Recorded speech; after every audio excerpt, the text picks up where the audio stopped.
9월 24일 오늘의 말씀은 출애굽기 20장 1절에서 17절입니다. 하나님이 이 모든 말씀으로 말씀하여 이르시되 나는 너를 애굽 땅 종되었던 집에서 인도하여 낸 내 하나님 여호와니라. 너는 나 외에는 다른 신들을 내게 두지 말라. 너를 위하여 새긴 우상을 만들지 말고 또 위로 하늘에 있는 것이나 아래로 땅에 있는 것이나 땅 아래 물속에 있는 것의 어떤 형상도 만들지 말며 그것들에게 절하지 말며 그것들을 섬기지 말라. 나 내 하나님 여호와는 질투하는 하나님인즉 나를 미워하는 자의 죄를 갚되 아버지로부터 아들에게로 3, 4대까지 이르게 하거니와 나를 사랑하고 내 계명을 지키는 자에게는 1000대까지 은혜를 베푸느니라. 너는 내 하나님 여호와의 이름을 망령되게 부르지 말라.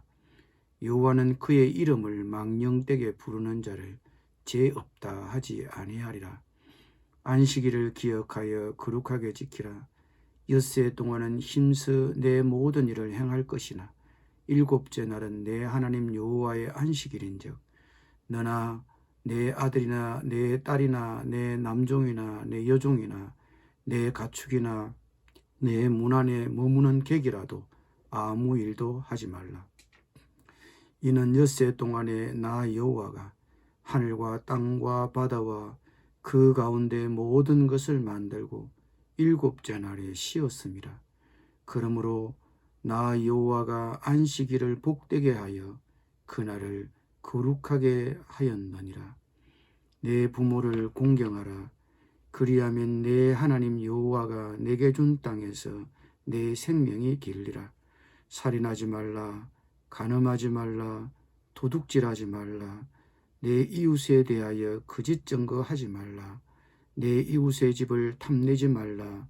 내 이웃의 아내나 그의 남종이나 그의 여종이나 그의 소나 그의 낙이나 물은 내 이웃의 소유를 탐내지 말라.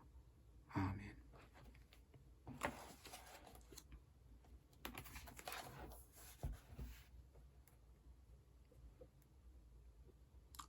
이스라엘 백성과 맺으신 하나님의 언약은 모든 시대 모든 사람에게 적용할 수 있는 하나의 기본적인 윤리 규범을 제시하고 있습니다.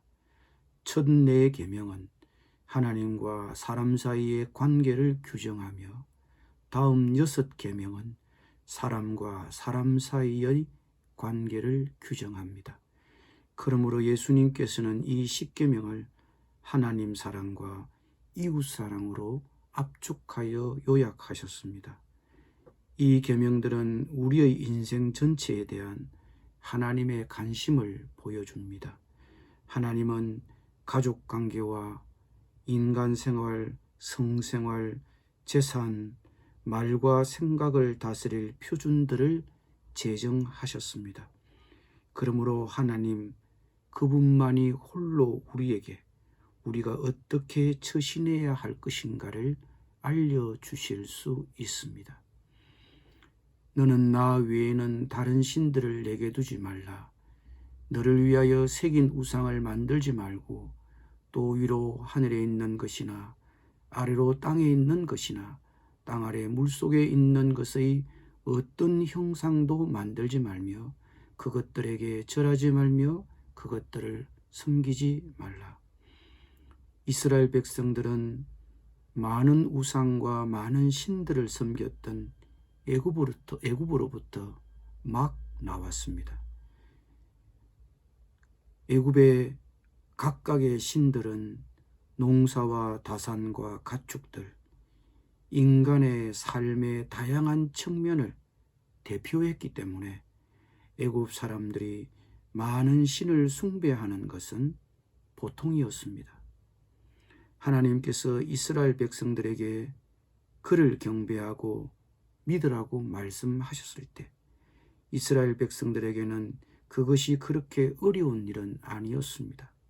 그들이 애굽에서 보았던 그 많은 신들 중 하나님을 하나로 받아들이고 섬기면 되었습니다.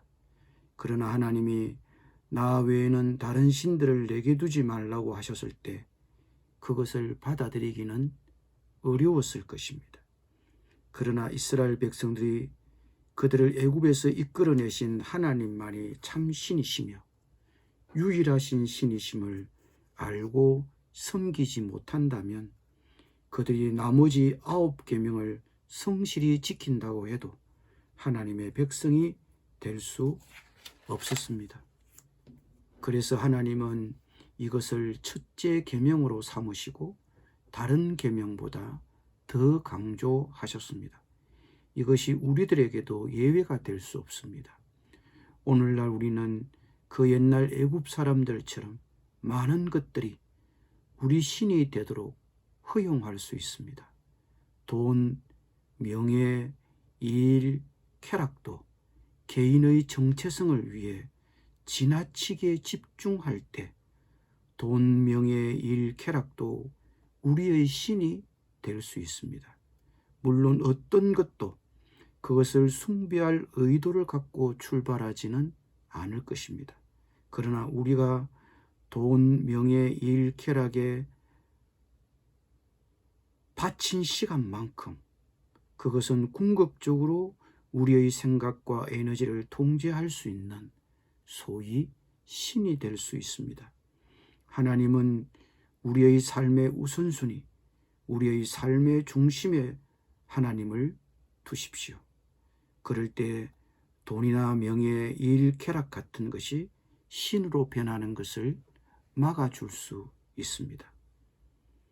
너는 내 하나님의 이름을 망령되게 부르지 말라. 하나님의 이름은 그분의 고유한 정체성을 담고 있기 때문에 특별합니다. 그 하나님의 이름을 경솔하게 사용하거나 저주할 때 사용하는 것은 우리 주변에 너무도 흔하게 볼 수 있습니다. 그러므로 하나님의 이름이 그렇게 사용되는 것이 얼마나 심각한지를 그 심각성을 깨닫지 못할 수도 있습니다. 우리가 하나님의 이름을 어떻게 사용하느냐는 것은 우리가 하나님에 대해 얼마나 진정으로 대하는지를 보여줍니다. 우리는 하나님의 이름을 존중하고 적절하게 사용해야 하며 저주나 농담으로 사용해서는 안 되며 찬양이나 경배할 때 사용해야 합니다. 안식일을 기억하여 거룩하게 지키라. 안식일은 휴식하고 하나님을 예배하기 위해 따로 정한 날이었습니다. 하나님께서 안식일을 기억하고 거룩하게 지키라고 하신 것은 우리에게 매주 예배와 휴식의 시간이 필요하기 때문입니다. 하나님은 매주 우리가 쉴 수 있는 하루를 마련해 주셨습니다. 바쁜 세상에서 규칙적으로 휴식과 예배의 시간을 갖는 것은 하나님이 우리에게 얼마나 소중한 분이신지를 보여주는 것이며 우리의 영을 새롭게 해줍니다. 하나님이 마련해 주신 이 쉼과 예배의 하루를 무시하지 마시고 소홀히 여기지 마십시오. 내 부모를 공경하라. 그리하면 내 하나님 여호와가 내게 준 땅에서 내 생명이 길리라. 이 계명은 하나님의 약속이 붙은 첫째 계명입니다. 이스라엘 백성이 약속의 땅 가나안에서 평화롭게 살기 위해서는 부모의 권위를 존중하고 가정을 강하게 세워야 했습니다. 부모를 공경한다는 것은 부모에 대해 좋게 말하고 그들을 공손하게 대하며 예의와 존경을 갖고 대하는 것을 말합니다.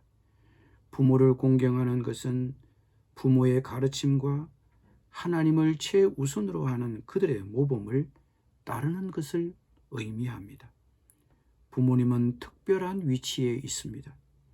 부모님과 잘 지내는 것이 어렵습니까?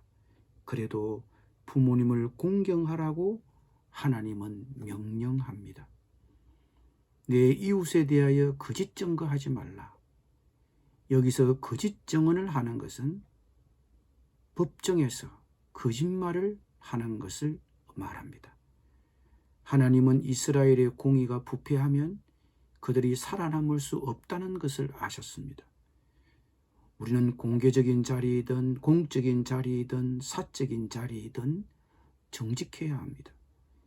어떤 상황에서는 우리는 무엇인가를 남기고 이야기하거나 반만 진실을 말하거나 사실을 왜곡하거나 거짓을 지어냅니다. 그것은 거짓 증언입니다. 하나님은 속이지 말라고 경고하십니다. 많은 사람들이 속고 속이면서 사는 세상입니다. 그것이 처세의 방법인 것처럼 보입니다. 그러나 하나님의 백성은 그것에 굴복해서는 안 됩니다. 내 이웃의 집을 탐내지 말라. 탐내는 것은 다른 사람이 갖고 있는 것을 갖고 싶은 것입니다. 그것은 단순히 다른 사람이 가진 것을 보고 감탄하거나 나도 그것을 갖고 싶다는 생각 이상입니다. 탐심에는 질투가 포함됩니다. 내가 갖고 있지 못하는 것을 다른 사람이 갖고 있는 것을 보면 분개하는 것입니다. 그러나 소유는 우리를 오래 행복하게 해주지 못합니다. 하나님만이 우리의 모든 필요를 공급해 주실 것입니다. 다른 사람이 갖고 있는 것을 보고 질투를 느끼고 분개합니까? 만일 그렇다면 하나님이 나의 이 질투심과 분노를 다스리시고 우리의 필요를 채워주시도록 기도하시기 바랍니다. 기도하겠습니다.